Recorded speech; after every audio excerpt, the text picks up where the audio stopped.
यदि निष्ठा पूर्वक नाम जप किया जाए, आप अपना क्या दूसरों के भी प्रारब्ध को नष्ट कर सकते हैं। एक बार कबीरदास जी के शरणागत हुए दिग्विजयी पंडित गंगा स्नान करने जा रहे थे। देखा बड़ी भीड़ लगी हुई है, क्या है, क्या हुआ? तो उनका कि आदमी आत्महत्या करने जा रहा था गंगा जी में, हम लोगों ने जबरदस्ती से रोक रखा है। वो भाई, आत्महत्या सबसे निंदनीय महापाप है, इसको बहुत भोगना पड़ता है। आप ऐसा न समझिए, बहुत दुर्गति भोगनी पड़ेगी। क्यों आत्महत्या करना चाहते हो? तो उनका, मेरे शरीर में गलित कुष्ठ तुम्हें दिखाई नहीं दे रहा, दर्द तो है ही, पर इतनी दुर्गंध है कि बस मृत्यु ही मुझे अच्छी लग रही है। कोई औषधि काम नहीं कर रही, कोई मेरे नजदीक नहीं आना चाहता, मैं खुद उब गया हूं इस जीवन से, कोई मेरे से बात, अब कैसे मैं जीऊं? कर्म का फल देख लो। आप आज स्वस्थ हैं तो आप भजन छोड़कर मनमानी आचरण कर रहे हैं। कल जब ऐसे कर्म फल की स्थिति आएगी जो आप कर्म किए हैं कि आपसे कोई बात भी नहीं करेगा, आप खुद जीना नहीं चाहेंगे, वो कर्म आपको इतना दंड देगा। जो आपके शुभ अशुभ कर्म है वो आपको भोगने पड़ेंगे यदि सावधान नहीं रहे।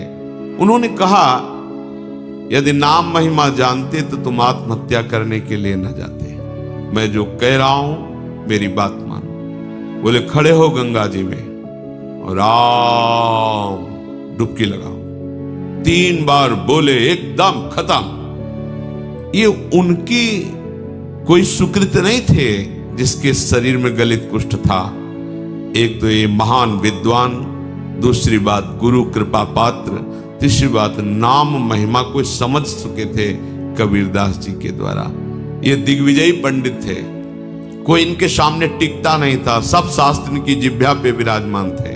काशी के विद्वान घबरा गए कि अगर काशी को पराजित कर दिया तो बहुत बड़ी ये निंदा का विषय होगा, क्योंकि ज्ञान समुद्र काशी है। उन्होंने कहा कि यदि हमारे यहाँ के सबसे बड़े पूज्य महापुरुष कबीरदास जी अगर वो हार गए तो पूरी काशी हार गई, तुम उनको परास्त करो जाकर। हम सब सहमति देते हैं कि आप कबीरदास जी को परास्त कर दे, मानो वाराणसी परास्त हो गई। कबीरदास जी के पास गए, उन्होंने कहा शास्त्रार्थ करना चाहते हैं, हमें शास्त्र कहाँ आता है। बोले, पराजय लिख दो, इसमें दस्तखत कर दो, हाँ करवा लो जहां दस्तखत। बोले, काशी के विद्वानों ने कहा है कि आपकी पराजय पूरी काशी की पराजय। तो बोले, फिर रुक जाओ, हम तुमसे प्रश्न करते हैं कि पढ़ के समझे हो या समझ के पढ़े हो। पहली बार उसकी बातें ही समझ में नहीं आई कि बाबा प्रश्न क्या कर रहे हैं। फिर हाथ जोड़ा, कहा महाराज एक बार फिर प्रश्न कीजिए। तो उन्होंने कहा, पढ़ के समझे हो कि समझ के पढ़े हो? बुद्धि काम नहीं कर रही। पूरी सभा लगी हुई है, वो ये शास्त्र खोले वो शास्त्र खोले, कुछ कहा महाराज हमारे तो प्रश्न ही की धरा समझ में नहीं आ रही। बोले, तो उत्तर क्या दोगे? जब प्रश्न की ही धरा तुम्हें समझ में नहीं आ रही तो व्यर्थ में अभिमान लिए घूम रहे दिग्विजयी का। हम तुम्हें बताते हैं, तुम ना पढ़ के समझे हो ना समझ के पढ़े हो। अगर समझ के पढ़े होते तो सब शास्त्रों का सार है भगवान के नाम में प्रेम, भगवान के चरणों की भक्ति। अगर पढ़ के समझे होते तो अब तक समझ गए होते कि सबका शास्त्रों का सार क्या है, तुम समझ ही नहीं पाए। उन्होंने उसी समय सब गंगा जी में शास्त्र प्रवाहित कर दिए और श्री चरणों का कबीरदास जी के आश्रय ले लिया और नाम जप करने लगे। उनकी ये निष्ठा, 3 बार नाम, उससे उनका गलित कुष्ठ चला गया। अब ये बड़े आनंदित होकर कबीरदास जी के पास पहुंचे और कहा, भगवान एक गलित कुष्ठ शरीर वाला आत्महत्या करने जा रहा था, तो आपकी कृपा से नाम महाराज के प्रभाव से 3 बार नाम बुलवाने पर पवित्र शरीर और निरोग शरीर हो गया उसका, और बहुत प्रसन्न हो गया। और उसको भी हमने कहा नाम जप करो। कबीरदास जी ने कहा, अरे ये केवल नामाभास से ठीक हो सकता था, तुमने 3 बार बुलवाया है। नामाभास से ये नाम की अपार, हीरे की वक़्त जौहरी जानता है, ऐसे ही भगवत प्रेमी महात्मा जानते हैं कि नाम का प्रभाव क्या है। पर ऐसे ही बोलो तो भी मंगल हो जाएगा। निष्ठा पूर्वक जपा हुआ नाम भोग के द्वारा ही विनाश से प्रारब्ध कर्म को भोग के बिना ही नष्ट कर देता है। तो आप कहेंगे कि बड़े बड़े संतों को बड़े बड़े रोग पाए गए, तो क्या इन्होंने नाम जप नहीं किया? क्या नाम जप के प्रभाव से जान गए कि ये शरीर मैं नहीं हूं, ये पानी का बुलबुला जैसा है, कुछ समय के लिए मिला फूट जाएगा, अब इसके लिए सच्चिदानंद में नाम का प्रभाव क्या रखना। इसीलिए उन महापुरुषों ने अपने भजन का प्रयोग शरीर को स्वस्थ रखने में नहीं किया, नहीं तो इतनी सामर्थ्य है नाम में कि वो सब रोगों को नष्ट कर सकता है। ये देखा है। रोज सुबह आ जाता था, गले में कैंसर था, गांव का आदमी था, सरकार डॉक्टर कहते लाखों रुपया लगेगा ऑपरेशन इसमें, वो तभी आता है, वो उनका समय था बम्बुल की दतून करने, घंटों ऐसे भाव में डूबे। ऐसे चेतना एक दिन थूक दिया, रोज परेशान कर, चल भाग, खत्म कैंसर।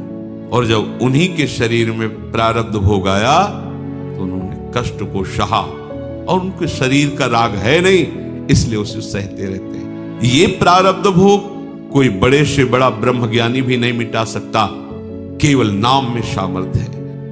रोग मिट जाना खास बात नहीं है, नाम के प्रभाव से रोग होते हुए भी रोग का प्रभाव न होना ये खास बात है। ये पता चले कि अमुक रोग हो गया तो आपका मन उसी में लग जाएगा, चेहरा छिन्न खिन्न होने लगेगा। नहीं, जब जाना है तब जाएगा, जब तक है इस शरीर में खूब आनंद पूर्वक नाम कीर्तन भगवत चिंतन। ये नाम भगवान ऐसा आनंद उत्पन्न करते हैं, ऐसा उत्साह उत्पन्न करते हैं, जैसे किसी का ब्याह होना हो, फिर देखो ना पुल का घूमता है, ऐसे अनंत गुना बड़ा आनंद, बड़ी पुलकन उस उपासक के हृदय में होती है जिसे अपने प्रीतम के मिलन की चाह पैदा कर दी है नाम ने।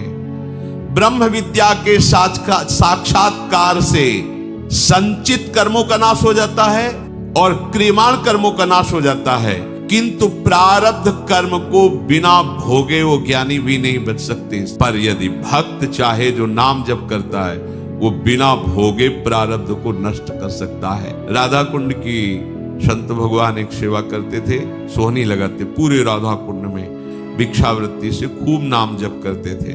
एक दिन उनके सामने एक काला आदमी आया जो दुर्गंध युक्त था। क्या बात है, क्यों खड़ा है? तो उनका आप हमसे बोले तो हमारी बोलने की हिम्मत पड़ी, मैं आपका बुरा प्रारब्ध हूं कई जन्मों का, तो क्या चाहते हो? प्रारब्ध ने कहा मैं 12 वर्ष का गलित कुष्ठ हूं, आपके शरीर पर आना चाहता हूं, आप आदेश कीजिए। बाबा ने कहा हमारे पास 12 वर्ष नहीं कि तुम्हें लेके बैठे, रोज हमें राधा कुंड की सेवा करनी है, ऐसा नहीं हो पाएगा। दूसरे दिन फिर आया और कहा कि दिन रात्रि जोड़ करके 6 वर्ष में हम भुगता देंगे। 6 वर्ष बहुत होते हैं, हमारे पास समय नहीं। फिर उसने कहा अगर आप स्वीकार करें तो 24 घंटे में आपको 12 वर्ष का प्रारब्ध भोग भुगवा दें, पर आप कोई औषधि नहीं लेंगे, किसी शिष्य की सहायता नहीं लेंगे। बाबा कहा 24 घंटे तो ठीक है, हम सुबह सुबह राधा कुंड की सेवा करके एक कमरे में बैठ जाएंगे, आप हमारे ऊपर आ जाना, दूसरे सुबह फिर हम सेवा में आ जाएंगे, हमारी सेवा नहीं छूटेगी। चलो ठीक है। अपने शिष्यों से कहा कि आज मैं कितना भी चीखूं चिल्लाऊं, कोई हमारे कमरे में मत आना जब तक हम स्वयं खोलकर बाहर ना आवें। तत्काल पूरा नख से सिक तक पक गया शरीर, भीषण पीड़ा, बस वही नाम चिंतन में अपने मन को लगा दिया। गलित कुष्ठ प्रारब्ध को 24 घंटे में भोग कर साफ कर दिया। आप क्या समझते नाम जापक हैं, आपको जो रोग आया है बहुत कम करके आया है। अगर वो प्रभु से बिलग हो जाओ और फिर देखो इसका तांडव, तो आपको प्रतिपल यही लगेगा मर जाऊं तो अच्छा। लेकिन कैसे बताएं, यदि प्रभु के आश्रित हो तो कैसे दुलार करते हैं। तो जो प्रारब्ध कर्म ब्रह्म विद्या से भी नहीं नष्ट किया जा सकता, वो केवल नाम के द्वारा नष्ट किया जा सकता।